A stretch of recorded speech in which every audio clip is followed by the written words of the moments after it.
Ahí estamos. Adelante, hermana Silvia. Amado Padre Celestial, te alabamos y bendecimos en esta noche. Gracias por la bendición de poder estar un jueves más conectados aquí, queriendo saber más, preparándonos más sabiendo más de tu palabra. Bendícenos, Señor, con sabiduría, con que podamos poner en práctica, Señor, en nuestra vida lo que aprendamos y seguir tu ejemplo. Bendice, hermano Walter, y a cada una de nosotras, para que siempre tengamos esa hambre de aprender más, Señor, y poder seguir tus pasos, Señor, poder dar frutos de lo que tú nos has mostrado a través de ese mapa de vida, Señor, que es tu palabra, que no regresa vacía. En el nombre de Jesús, recibe la gloria y la honra. Amén y amén. Amén. Bueno, muchas gracias. Vamos a empezar. Pues comentábamos que hoy es Día de Acción de Gracias en Estados Unidos, entonces las hermanas que se conectan allá, pues obviamente hoy tienen su reunión familiar, pero pues estarán viendo la grabación posteriormente. Así que vamos a arrancar nosotros. El día de hoy vamos a compartir un pasaje que relatan, pues, se relata en los cuatro evangelios. Es de los pasajes, los pocos pasajes, porque de hecho son dos o tres los que relatan, se relatan en los cuatro evangelios. Y es la llegada a Jerusalén de Jesús. Ya Jesús está en la recta final. Para la semana prácticamente de la Pascua, la semana en que va a ser crucificado. Eh, sí me confirman si se está viendo la presentación. Sí, Sí, hermano hermano. Walter. Amén, hermano. Ok, Se ve. perfecto. Entonces vamos a ver esa entrada espectacular de Jesús a Jerusalén, que muchos la llaman la entrada triunfal. Otros, pues no están muy de acuerdo con que sea una entrada triunfal, porque de hecho Jesús va a su crucifixión, va a que lo condenen injustamente, a que lo juzguen ilegalmente, porque el juicio de Jesús fue totalmente ilegal, como probablemente vamos a ver cuando lleguemos a ese pasaje. Un juicio ilegal, un juicio injusto, y tan injusto que Jesús es declarado inocente tres veces por Pilato, y de todos modos es condenado a muerte. Imagínense eso. Entonces, es una semana que empieza con gloria, podríamos decir, para Jesús en su entrada a Jerusalén, y que termina con sus sufrimientos y su muerte en la cruz del Calvario. Pero nosotros sabemos que ese aparente fracaso del Mesías, como lo pudieron haber visto incluso sus mismos discípulos, pues porque esperaban cosas diferentes de él, esperaban que fuera un rey, y en esta entrada a Jerusalén, pues ellos confirman eso, que aquí va a ser coronado rey. Es lo que todo mundo espera. Y lo que le dicen, pues todo indica que es el Mesías, que es el rey, que viene a liberarlos de la opresión romana, y que se va a establecer como el rey de Israel en toda su plenitud. Y sin embargo, pues cuando lo juzgan, es condenado y va a la cruz, pues todos asumen como que fracasó, como que era alguien que venía a ser rey y que fracasó en su intento, en la mente de los discípulos y de la mayoría de la gente. Pero hoy nosotros sabemos que esa muerte de Jesús en la cruz fue un triunfo. Fue donde Jesús triunfó sobre el pecado, fue donde Jesús triunfó sobre la muerte, fue donde Jesús triunfó y dio libertad a los cautivos como él había prometido, libertad del pecado. Fue donde Él con su sangre nos redimió a todos, nos dio la salvación. Entonces, fue un triunfo de Jesús y un triunfo para nosotros, pues, porque el hecho de que Él haya triunfado en la cruz, haya vencido a la muerte, haya vencido a los poderes de Satanás, pues obviamente es un triunfo para nosotros. Entonces, pues se llame o no se llame la entrada triunfal, lo que sucedió al final de la semana fue un triunfo, aunque como dije anteriormente, para muchos de aquella época lo hayan visto inicialmente como un fracaso. Se dieron cuenta que había sido un triunfo los discípulos, por ejemplo, hasta que vieron a Jesús resucitado. Entonces ahí ya entendieron cómo era el asunto, ¿verdad? Pero vamos al pasaje.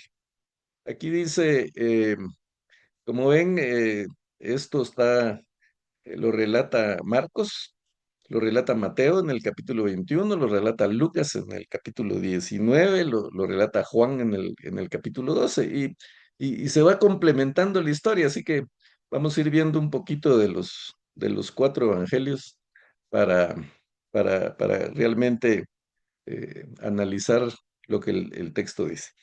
Entonces dice Marcos, en el versículo 1, cuando se acercaban a Jerusalén, junto a Betfagé y a Betania, frente al monte de los olivos, Jesús envió a dos de sus discípulos y les dijo, id a la aldea que está enfrente de vosotros, y luego que entréis en ella hallaréis un pollino atado, en el cual ningún hombre ha montado. Desatadlo y traedlo. Y si alguien os dijere, ¿por qué hacéis eso? Decid que el Señor lo necesita y que luego lo devolverá. Fueron y hallaron el polluno atado afuera de la puerta en el recodo del camino y lo desataron. Marcos no nos dice quiénes fueron los dos discípulos que hicieron esto o a los que Jesús mandó, pero pues posteriormente vamos a ver que son Pedro y Juan los que están organizando la última cena en el aposento alto, entonces se cree que ellos fueron los que Jesús envió, pero bueno, el tema es que envió a dos de sus discípulos. Y aquí hay detalles, bueno, en realidad en todo lo que Jesús hizo, se dieron detalles aparentemente pues no muy importantes, ¿verdad? Que mande a traer mande a los discípulos a traer un burrito.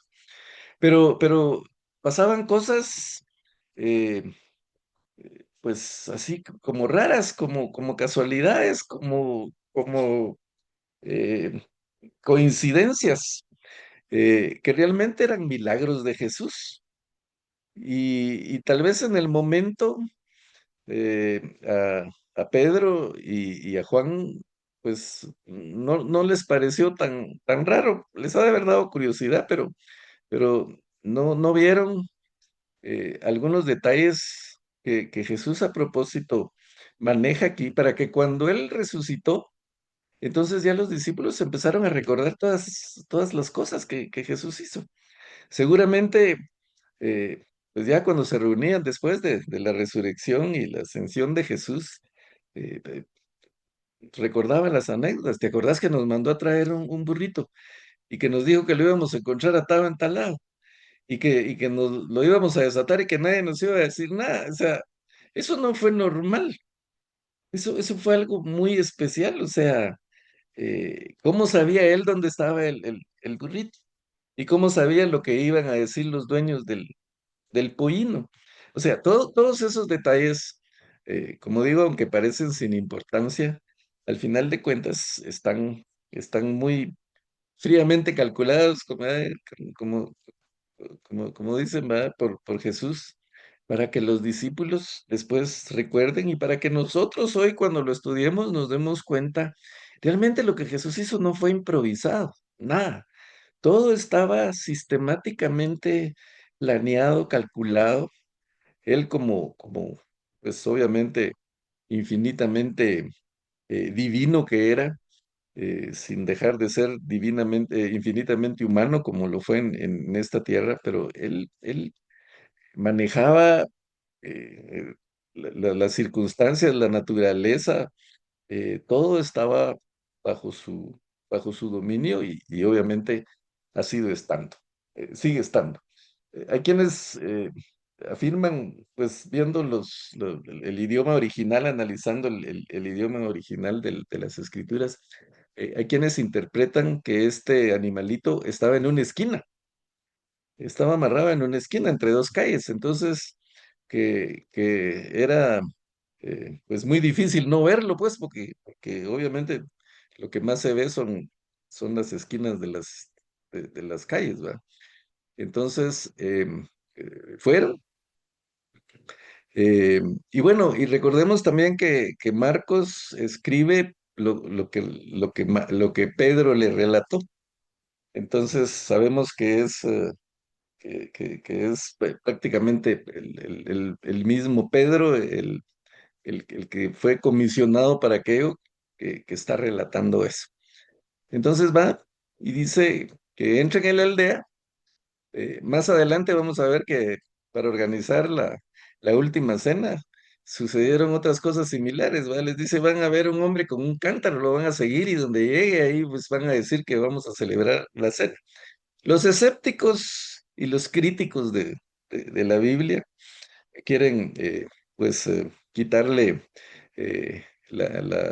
lo milagroso a lo que Jesús hizo, quieren pues ver o ven la Biblia como una historia, como algo histórico, pero no como algo sobrenatural, pues afirman que Jesús por anticipado arregló todo esto, y que entonces ya cuando mandó a los discípulos, él ya había arreglado antes que se dieran esas cosas. Pero nosotros que sabemos la divinidad de Jesús, sabemos que todo esto fue un asunto milagroso y pues para que después los discípulos y nosotros viéramos, comprobáramos que realmente él era Jesús. Porque pues mucha gente en aquella época no creía en Jesús y al día de hoy hay mucha gente que sigue sin creer en Jesús y sin reconocerle, ¿verdad? Pero en la escritura tenemos tanta evidencia nosotros que es más difícil creer que dejar de creer, ¿verdad? Entonces, bueno, van aquellos dos discípulos, entran a la aldea y, y lo desatan. Fueron y hallaron el pollino atado fuera de la puerta, en el recodo del camino. Esto del recodo es lo que les decía, que es una especie de esquina, ¿verdad? Y lo encontraron donde Jesús dijo y lo desatan. Y tal como Jesús les dijo, los que estaban ahí les dicen que, ¿qué están haciendo desatando ese pollino? O sea, no era de ellos, ¿va? Entonces solo van y los desatan. Entonces ellos les dijeron como Jesús les había dicho, el Señor lo necesita. Entonces cuando dijeron eso, eh, los dejaron.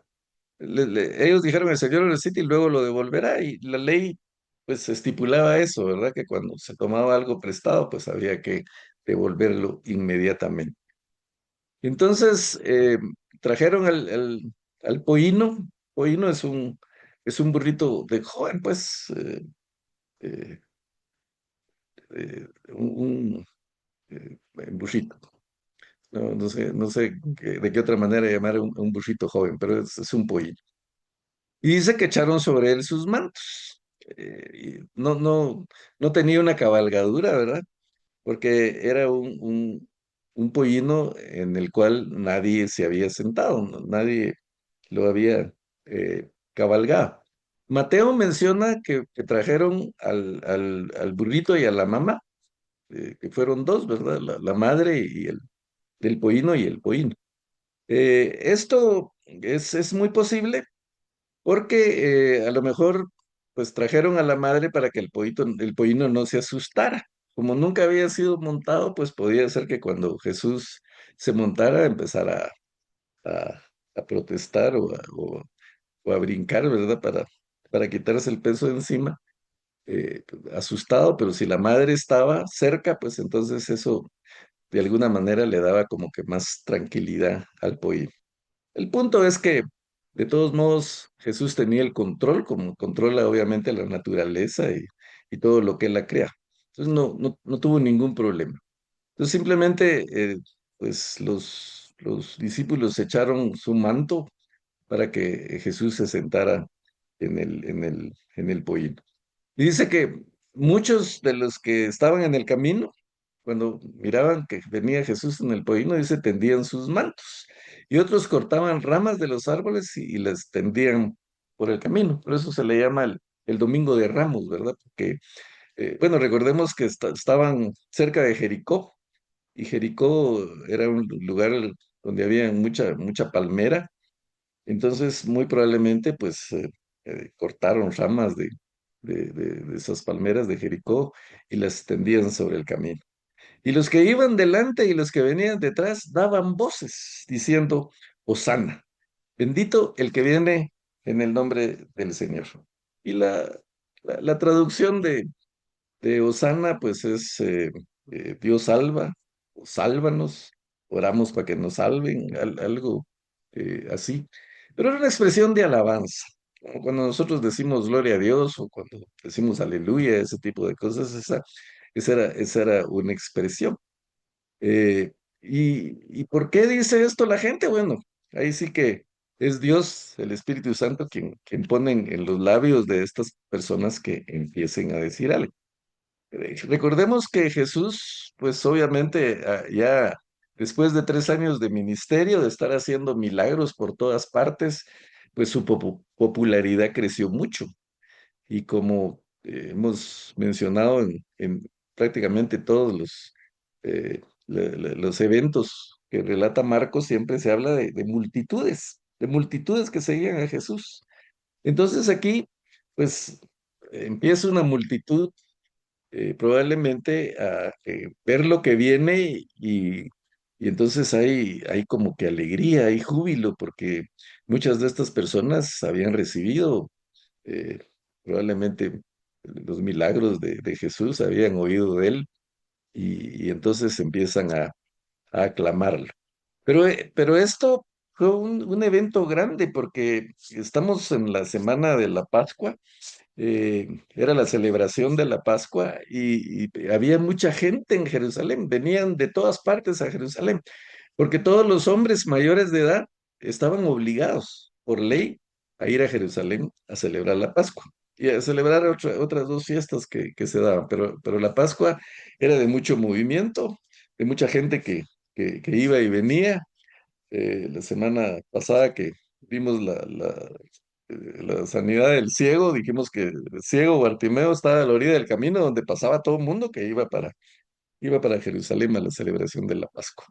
Y entonces ven a Jesús y empiezan a tender sus mantos, a tender palmas y a decir esto de Hosana bendito en el nombre del Señor. Ahora, esto está en el Salmo 118. Y había un grupo de salmos del 113 al 118 que se llamaba el Jalel, o Alel con H. No sé exactamente cómo se pronunciaría, pero el Alel o el Jalel eran los salmos 113 al 118.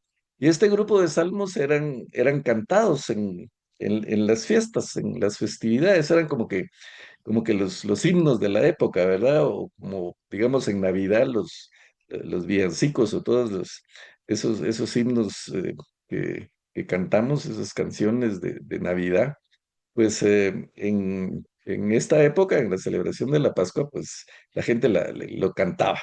Entonces aquí, pues daban voces, pues, seguramente cantaban diciendo, Hosana, bendito el que viene en el nombre del Señor. Eh, cuando llegaron ya cerca de la bajada del Monte de los Olivos, toda la multitud de los discípulos gozándose. Aquí lo vemos, pues era alegría, era gozo, era celebración. Dice que toda la multitud de los discípulos gozándose comenzó a alabar a Dios a grandes voces por todas las maravillas que habían visto, diciendo, bendito el Rey. Miren, eh, como lo relata aquí Marcos, bendito el Rey que viene en el nombre del Señor. Paz en el cielo y gloria en las alturas. Perdón, este es Lucas 19. Lucas 19 menciona bendito el Rey. Este es el pasaje paralelo en Lucas. Bendito el Rey que viene en el nombre del Señor, paz en el cielo y gloria en las alturas. Entonces algunos de los fariseos de entre la multitud le dijeron, Maestro, reprende a tus discípulos. Él respondiendo les dijo, les digo que si estos callaran, las piedras hablarán. Pero aquí en el pasaje de Lucas, vemos cosas importantes. El tema de que Lucas agrega la palabra el rey, porque muchas de las personas que estaban ahí, pues pensaban eso, que era el rey, era el Mesías, era el rey que los iba a libertar y que ahorita está entrando a Jerusalén a establecerse como rey, a reclamar el trono, a sentarse en el trono de David y a gobernar al pueblo de Israel. Entonces, ese era otro factor por el que tanta gente está recibiéndolo por lo que lo están aclamando, pues muchos lo están alabando sinceramente, pero probablemente otra gran cantidad, pues obviamente tiene un interés personal al hacer eso. Como cuando un político o el mismo presidente de la República, por ejemplo, sale a hacer un recorrido en las calles, pues hay mucha gente que lo sigue, que se acerca, eh, que van a querer hablar con él, que obviamente lo van a saludar y así como que muy contentos que esté por ahí, aunque por detrás estén criticándolo, ¿verdad? Pero es por el interés de a ver qué nos da, que a ver qué nos ofrece.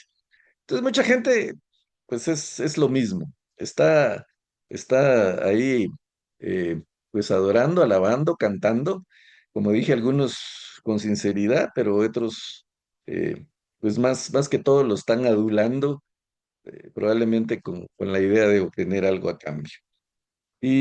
Pues esto nos enseña a nosotros que la adoración para el Señor debe ser genuina. No cantar, adorar, alabar, pues ni modo, porque todo el mundo lo está haciendo, porque, porque qué alegre cantar, va, pues a todos nos gusta cantar y bueno, qué alegre. Pero realmente lo estamos haciendo de corazón o solo por pues, pasar el rato ahí o por demostrar que tenemos buena voz o qué sé yo. Recordemos que Jesús le dice a la mujer samaritana, va a llegar el momento en que lo más importante es que se adore en espíritu y en verdad, y no solo del diente al labio, ¿verdad? Eh, porque los verdaderos adoradores, pues, adoran en espíritu. Entonces, cuando adoremos al Señor, pues hagámoslo de corazón, en espíritu, no solo por cumplir el requisito, porque qué alegre, porque qué bonita música, sino pues de corazón. Entonces aquí había gente contenta, disfrutando, gozando, cantando y diciendo este tipo de cosas. Pero otro detalle de lo que nos dice Lucas es que dice, paz en el cielo y gloria en las alturas. Y esto, si nos recordamos, fue similar a lo que los ángeles dijeron a los pastores cuando anunciaron el nacimiento de Jesús. Se les aparecieron los ángeles y dijeron, en esa oportunidad, paz en la tierra y gloria a Dios en las alturas. Ahora la gente está cantando paz en el cielo y gloria en las alturas. Pero es interesante porque cuando Jesús entra al mundo, cuando anuncian su nacimiento, se dicen esas palabras, los ángeles las dicen. Y ahorita que está entrando a Jerusalén, que está entrando a donde va a ser eh, crucificado, pues las mismas palabras, ¿verdad? Bendito, o paz en la tierra o en el cielo y gloria en las alturas. Entonces los fariseos que habían entre la multitud, que estaban entre la multitud, pues se molestan, se ofenden. ¿Y por qué se molestan? ¿Por qué se ofenden? Porque los fariseos sabían perfectamente lo que los profetas habían dicho. Están viendo a Jesús cumplir con todo eso. De hecho, tengo aquí el pasaje vamos a ver, sí, aquí tengo el pasaje de la profecía de Isaías, perdón, de Zacarías 9. Dice, alégrate mucho, hija de Sión, da voces de júbilo, hija de Jerusalén. He aquí tu rey vendrá a ti, justo y salvador, humilde y cabalgando sobre un asno, sobre un pollino hijo de asna. Y de Efraín destruiré los carros y los caballos de Jerusalén, y los arcos de guerra serán quebrados, y hablará paz a las naciones, y su señorío será de mar a mar y desde el río hasta los fines de la tierra. Los judíos conocían esto. Entonces, hay quienes están pensando, aquí viene el rey, el que va a reinar, el que va a destruir los carros de los romanos, el que eh, los arcos, va a quebrar los arcos y va a haber paz y va a señorear, va a reinar de mar en mar desde el río hasta los fines de la tierra. Ellos pensaban en un gobierno mundial, pues que era en una potencia mundial que era Israel en aquella época. Las 12 tribus de Israel juntas, pues eran la potencia mundial de aquella época. Entonces, muchos de los judíos, muchos del pueblo conocían este pasaje, obviamente, y están pensando, ahorita viene el rey. Ahorita definitivamente este es el Mesías y este viene a reinar. Y los fariseos también sabían eso, pero no lo quieren aceptar. No es que no lo supieran, no lo quieren aceptar, lo rechazan abiertamente. Primero porque pues como dice Juan, el Señor endureció sus corazones, ¿verdad? Para que aún viendo y con todas las evidencias y con todos los milagros que él había hecho, no creyera. ¿Por qué? ¿Por qué endureció sus corazones? Porque si hubieran creído, si todos realmente hubieran aceptado a Jesús como el Mesías, no lo hubieran crucificado. Pero el plan divino era que Jesús fuera crucificado. Tenía que ser crucificado. ¿Y por qué? Porque solo siendo crucificado podía vencer a los poderes del maligno, podía vencer a la muerte y podía darnos salvación. Entonces, otra vez, esto no fue casualidad, esto está planeado, planificado plenamente por Dios y las cosas se están dando como se tenían que dar. Entonces, están los fariseos que lo rechazan, están los fariseos que se irritan, que no quieren creer, porque hubo fariseos que sí creyeron. El caso de Nicodemo, por ejemplo, Nicodemo era un hombre importante de entre los fariseos, era miembro del Sanedrín. El Sanedrín fue el que planeó la ejecución de Jesús, pero Nicodemo creyó cuando pidió encontrarse con Jesús a escondidas, pues obviamente él no quería que nadie lo viera porque por miedo, ¿verdad?, de lo que podían decir el resto de los fariseos.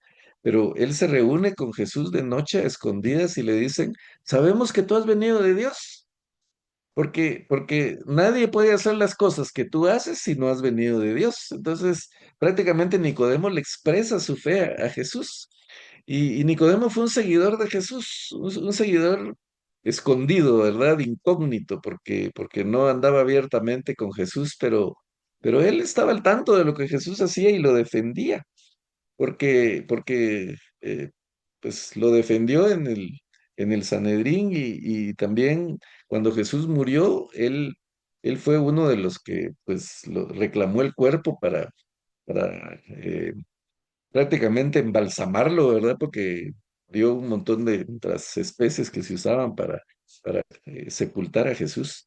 Entonces, así como Nicodemo, pues hubo otros que no sabemos quiénes fueron, pero sabemos, por ejemplo, de Gamaliel, otro fariseo que también pues, tuvo que haber creído en Jesús, porque cuando querían callar a los discípulos que estaban predicando a Jesús después de su muerte y resurrección, Gamaliel les dice, no, déjenlos, no los persigan, porque si esto no es de Dios, va a desaparecer solo, pero no nos hagamos nosotros persiguiendo realmente a Dios, ¿verdad?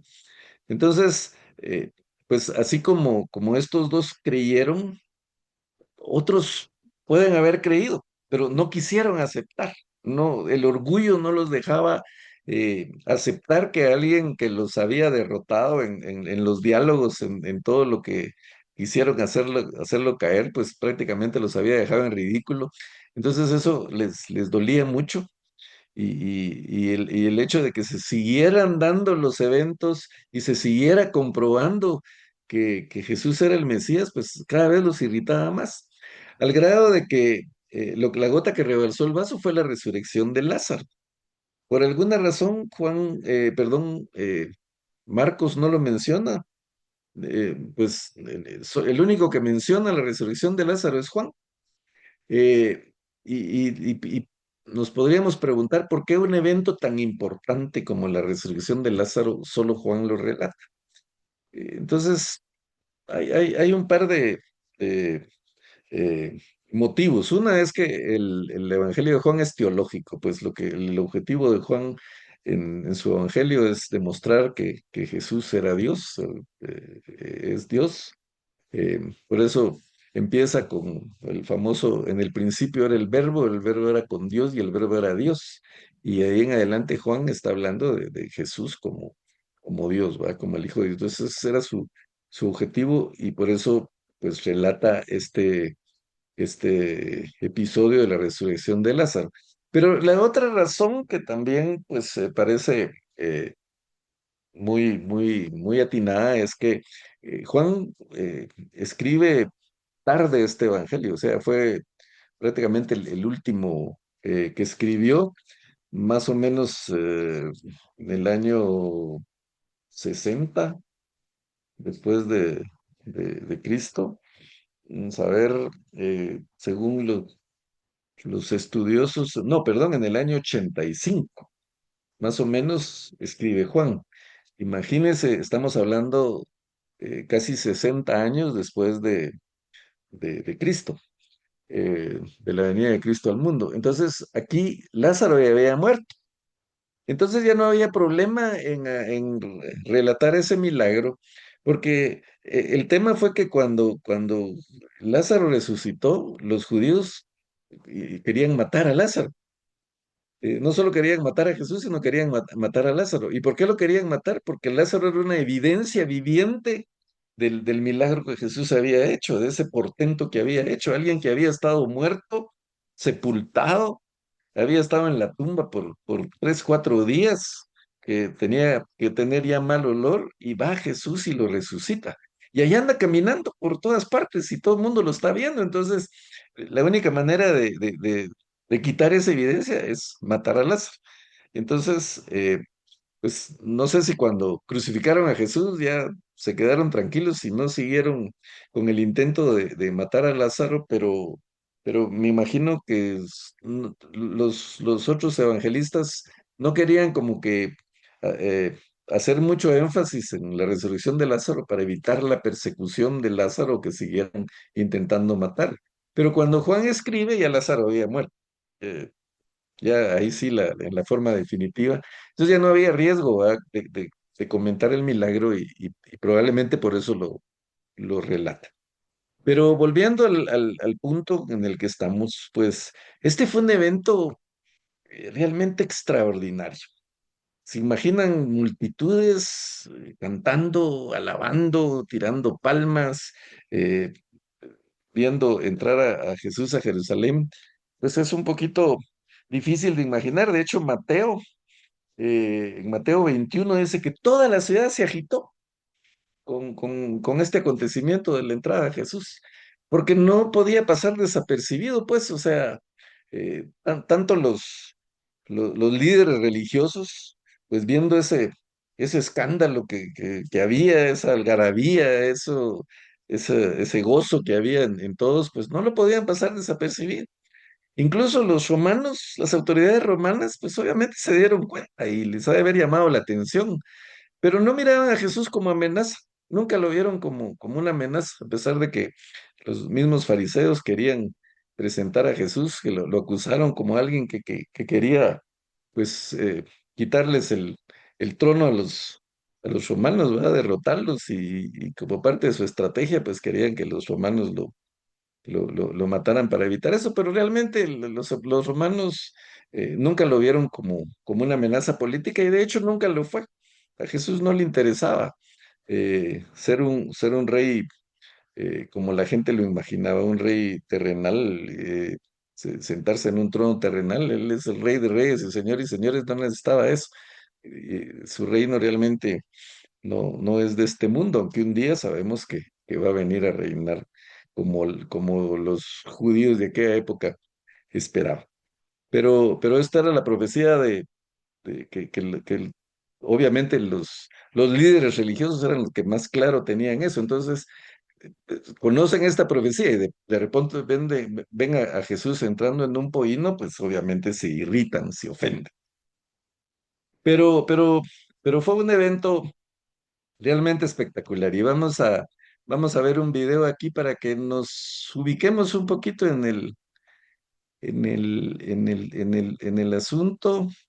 Solo vamos a, solo voy a optimizar aquí el sonido para que podamos oír eh, cómo pudo haber sido este asunto. A ver si lo podemos ver.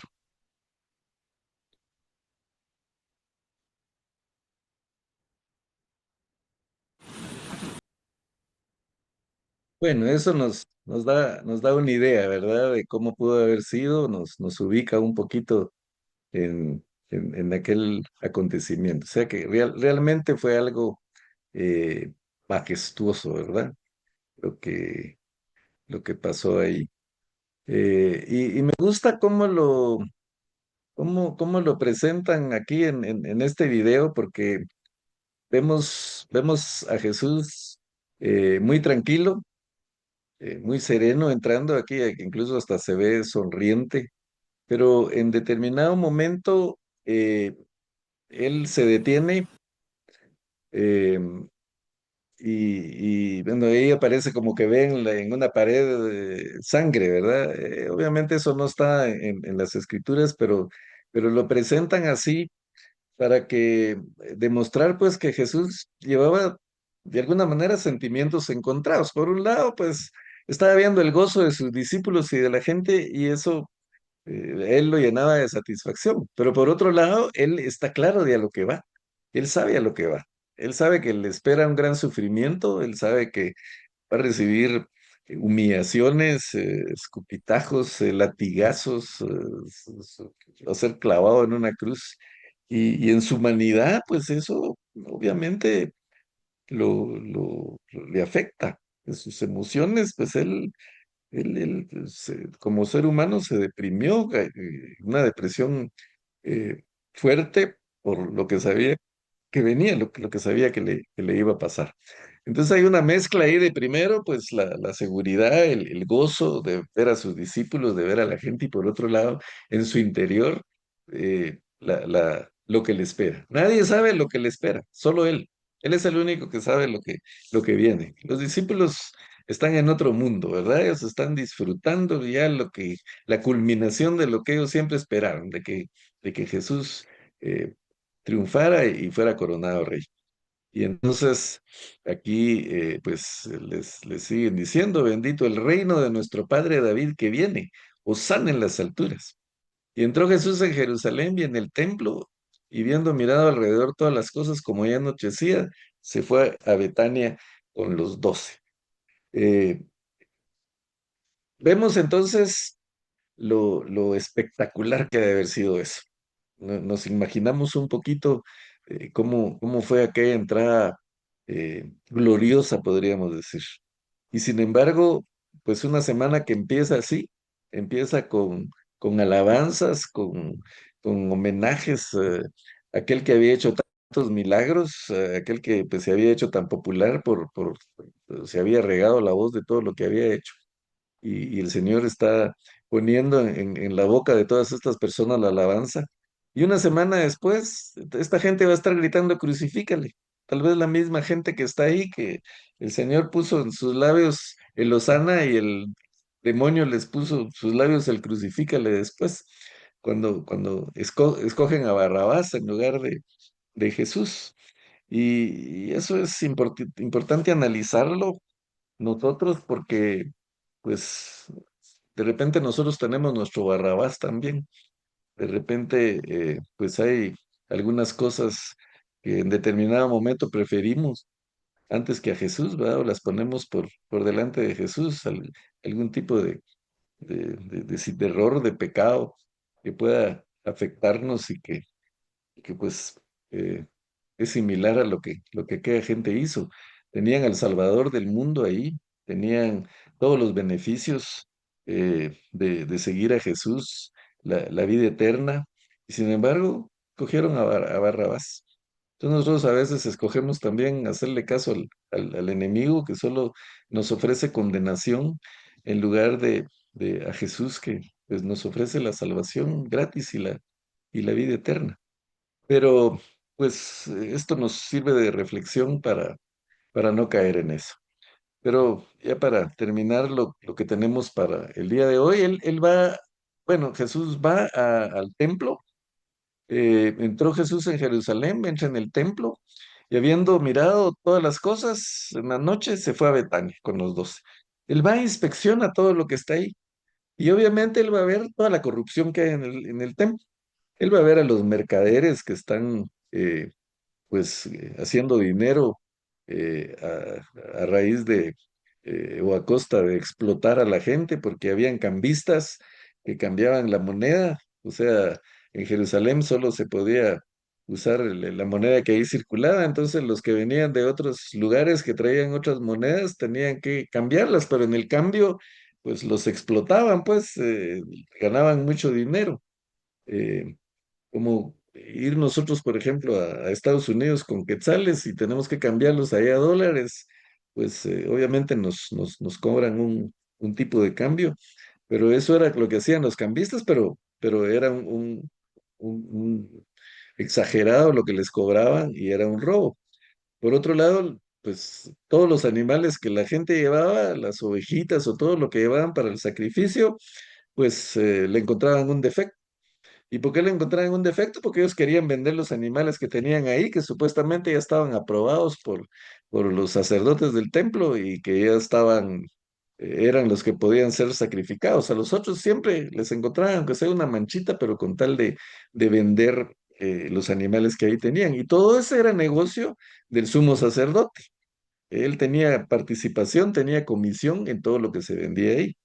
Y Jesús va, observa eso en el templo, pero no hace nada. Solo va a inspección, obviamente le ha de doler en su corazón, pero regresa. Vamos a ver la semana entrante, pues, ya Jesús actúa, ¿verdad? Y hace una limpieza ahí. Pero aquí no hace nada. Y muchas veces nosotros nos preguntamos, ¿por qué hay tanta maldad? ¿Por qué hay tanto pecado? Y no pasa nada, Dios no hace nada, ¿por qué no interviene? Por qué no evita todo esto que está pasando? Pero el Señor tiene su tiempo. Él en su tiempo lo va a hacer. Esto no va a quedar impune. Todo lo malo que pasa, todos los asesinatos que vemos, los secuestros, las violaciones, la corrupción, podríamos pensar, ¿será que ya Dios se olvidó de nosotros y que no va a actuar? Pero sabemos que que Dios en su momento va a actuar. Y esto es lo que pasa con Jesús ahí. Él va, mira toda la corrupción, le duele en su corazón, pero se regresa, se va a Betania. En teoría no hace nada, pero vamos a ver que al final pues va a actuar. Y regresa, se va a Betania. Betania era donde vivía Lázaro y María y Marta. Y era donde pues Jesús, eran sus amigos, los amaba y ellos lo amaban a él, entonces probablemente ahí se hospedaba cuando andaba por esos lugares. Entonces regresa a Betania y al día siguiente dice, cuando salen de Betania tuvo hambre y viendo de lejos una higuera que tenía hojas, fue a ver si tal vez allá venía algo. Pero cuando llegó a ella, nada halló, sino hojas, pues no era tiempo de higos. Entonces Jesús dijo a la higuera, nunca más, nunca jamás coma nadie fruto de ti. Y lo oyeron sus discípulos. Otra vez, los críticos, pues dicen que pues, Jesús aquí, pues tuvo un arrebato de ira, ¿verdad? Y que en su arrebato de ira secó a esta pobre plantita, que qué culpa tenía si ni siquiera era tiempo de higos. Entonces, ¿cómo así que solo porque tiene hambre y porque no encuentra frutos, la seca? Pero pues nada más lejos de la realidad, pues cómo Jesús no iba a saber que no era tiempo de higos. Y cómo Jesús, por tener hambre, iba a tener un arrebato de ira. Recordemos que Jesús ayunó 40 días en el desierto. Tuvo hambre y pudiendo haber convertido las piedras en pan, no las convirtió.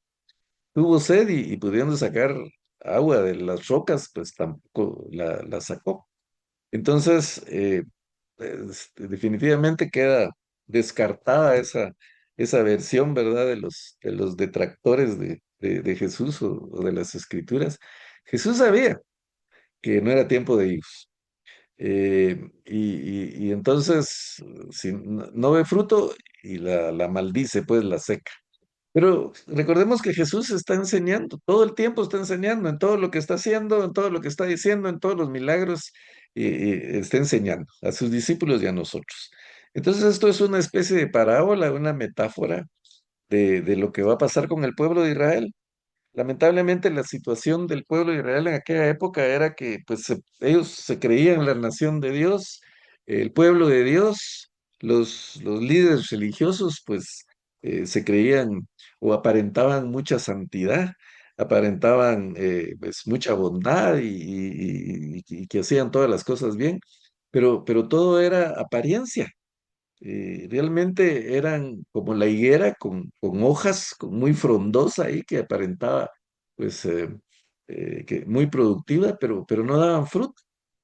Entonces es como que una profecía o una condena al pueblo de Israel, que por el hecho de no haber sido lo que aparentaban, pues vemos que después de la crucifixión y resurrección de Jesús, pues vino una debacle para el pueblo de Israel. De hecho, en el año 70 fueron otra vez arrasado el pueblo de Israel, el templo fue destruido. Jesús había dicho que no iba a quedar piedra sobre piedra y de hecho así fue. Fue una destrucción total de Jerusalén. Y de hecho, pues los otros evangelios relatan que Jesús lloró sobre Jerusalén sabiendo lo que venía y viendo cómo no se quisieron convertir. A los suyos vino y los suyos no los recibieron, los rechazaron. Entonces, de eso se trata lo que Jesús está haciendo, está profetizando, está enseñando a sus discípulos, como dije al principio, para que después de su muerte, su resurrección y su ascensión, ellos recordaran todas esas cosas y dijeron, por eso lo hizo, esto fue lo que pasó, estaba anunciando lo que iba a pasar con el pueblo de Israel. Pero bueno, por tema de tiempo, lo dejamos aquí. Este es el pasaje que teníamos para hoy. Seguimos la semana entrante. Ya estamos terminando. Prácticamente, creo que la semana entrante va a ser la última reunión porque ya entramos en el mes de diciembre que normalmente lo tomamos de descanso, descanso para ustedes y descanso para mí también. Y vamos a seguir el año entrante pero pues probablemente sea la penúltima sesión, la semana entrante vamos a ver el tema de la limpieza del templo y yo creo que ahí hasta ahí lo vamos a dejar. Pero bueno, entonces si tienen alguna duda, comentario, hermanos, pues es el momento. Gracias por la enseñanza, hermano. Que Dios lo bendiga, le siga dando sabiduría. Y pues nos gozamos mucho, ¿verdad?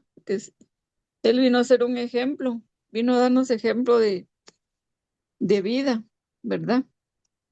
Y siempre aprendemos, siempre necesitamos seguir reafirmándonos, ¿verdad?